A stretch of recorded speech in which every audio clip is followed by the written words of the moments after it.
take a sheet of ordinary paper and a piece of cling film that will fit into it on top of the ordinary paper, and the right size of watercolour paper that will just sit on top of that, and have those ready to start before you mix your paint.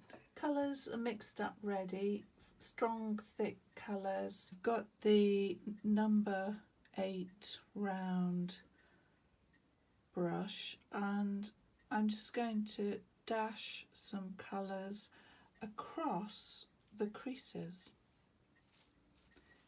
just here and there. I'm not going to wash the brush in between, literally just catching the creases with the wet brush. I've not got anything in mind at the minute. I'm just going to see what happens when I make the picture, and then we'll take it from there. So literally just not washing the brush out. You want nice strong paint, some interesting colour mixes.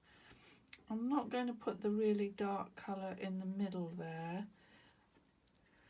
And then you need to get the paper.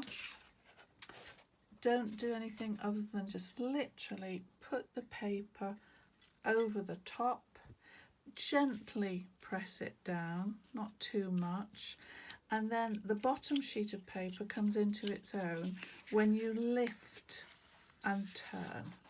So you lift and turn, and then you can take the other piece of paper away, and whoa, we've got something to play with. So you can now start to dab away, mix up some of the colours, push them around, press them down, manoeuvre them around a little bit, and see what happens.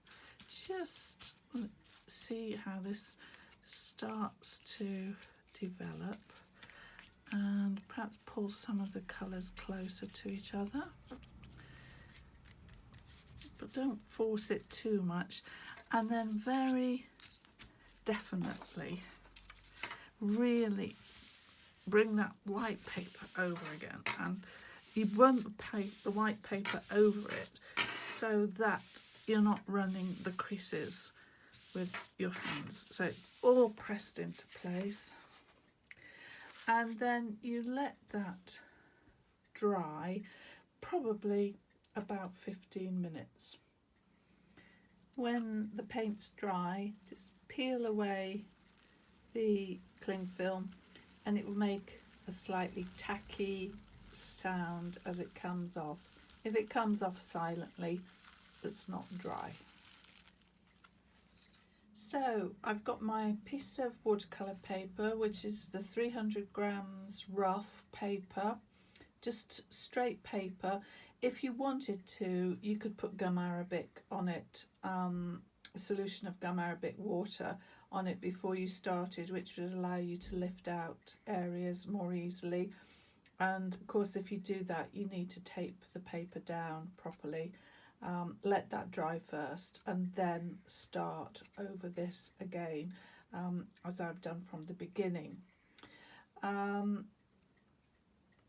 This now is ready just to sort of have a look at and think about what I can see in the image. Very good idea to just keep turning it round, keep looking at it from different angles to see what you can find, what picture, what image, what idea. It might be an abstract idea you've got, and then we'll go into it. When you've got an idea, you might want to make some pencil marks just to remind you of what you've seen, but you don't have to. You can literally just play with it. So I've had a good look at this, and I'm thinking, because we're onto gardens, I'm going to stick with gardens. So the pink is clearly sort of rose-like. So if I just start by teasing out some shapes here, very loosely suggesting the leaves around a rose with some branches. And it's going on quite wet because I want it to be strong. It's got to suggest quite a strong colour and still keep sketchy. We don't want it to be botanical. There's no way it's going to be botanical, of course. So let's just make those stand out a little bit more. And that's the start. I mean, you can go quite abstract with this. You don't have to be representational, of course. But I'm just going down that road because I think it sort of shows a little bit the kind of the magic of this process, finding something. At any stage, you can pick up the cling film and put some more texture into it if you want to. I won't do it at this stage because I don't want to lose the pink. If I start to squidge this green now with cling film, I'll lose some of this fresh pink, the opera rose as it's called, and I definitely don't want to do that. But later on I might decide to do that. And while I'm here, what I might do as well is just tease out a tiny little bit more, perhaps rose shape here and there, just to make the case a bit stronger. Doesn't, and of course, if you wanted to weave some more perhaps into this area, you could also be doing that. But then you might just take a little corner of your cling film, not the dirty side of course, and while that's just, you could just literally blob it a little bit just to give it a slightly different approach. That's come out quite nicely. So I'll just carry on doing that and probably adding some more of the yellow, the gold, the quinacridone gold, to get perhaps some flower shapes, some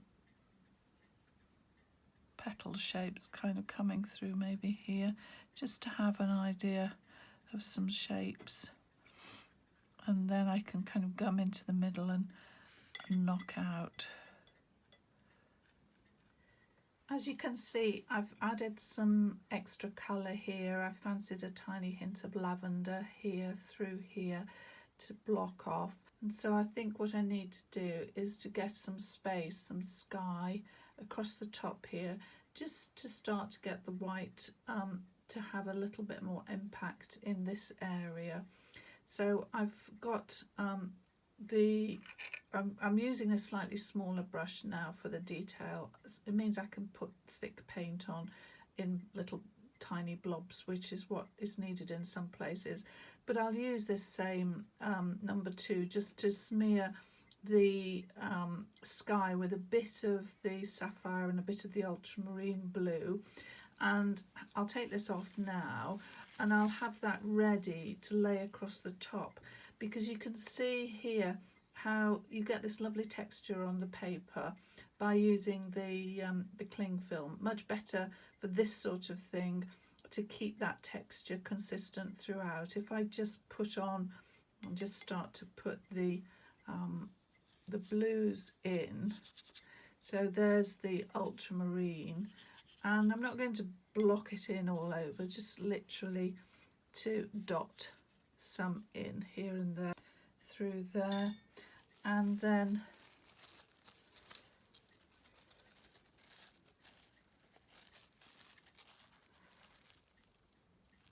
down with the cling film. Make sure the cling film has got some creases and it covers, and we can just press that down and give it some drying time.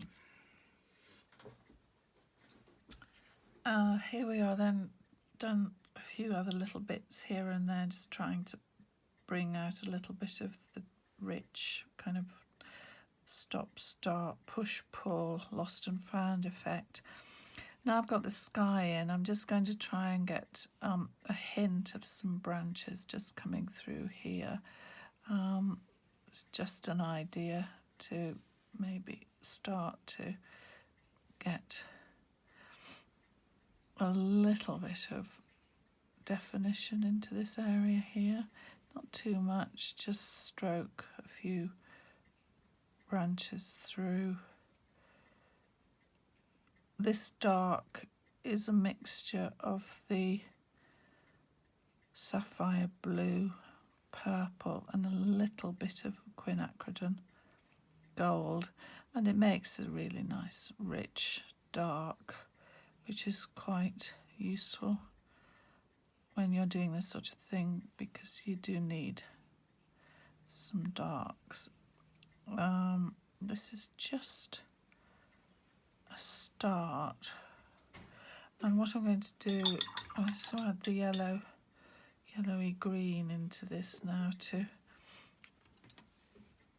play around with the idea that this is the dark side of the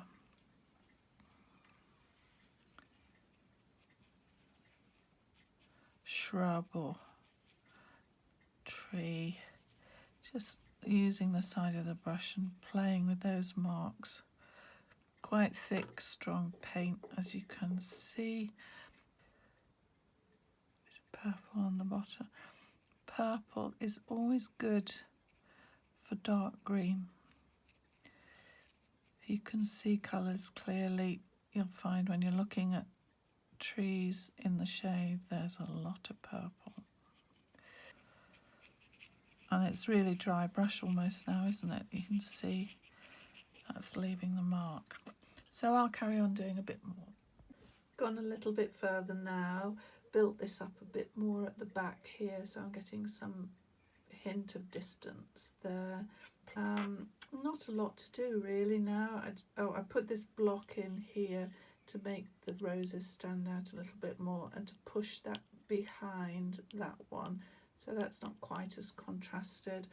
And really this is the next area to tackle, just to decide what sort of a shape, what sort of a thing is going to be there. I probably want it a bit bigger than this side so that it comes a little bit ahead of that. So I'll get a nice sort of forward, back, back and back there. Now most of the work is done. I've got a white gel pen that I'm just using to put a few little white accents here and there, just to separate out. So this one just needs pushing forward a little bit so the white on the top pushes it away from the background a little bit, makes the layer a little bit stronger. And you can spend hours doing this, as much as you want to really, neatening up edges, breaking them, making them a little bit more interesting, a bit more lively. I think a nice little bit of white there might just do the trick. You really need to keep the gel pen upright for this, to make sure you get the nice thick liquid coming through, fairly rich and fairly opaque. You might need another layer of it in places, but I mean, generally speaking, it comes through fairly well. Just take it slow, don't rush it, just let the ink flow through. It's a roller ball, so it just needs to flow across the metal ball. Give it a shake every now and again to make it a little bit thicker if you're finding it's going a tiny bit thin, but generally speaking it's okay. So you can do it for separation as much as you want to push things forward. I've added some gouache into the picture, just here and here, a little bit here, just to lighten it up a little bit so that you can then see it has a slightly fresher feel to it.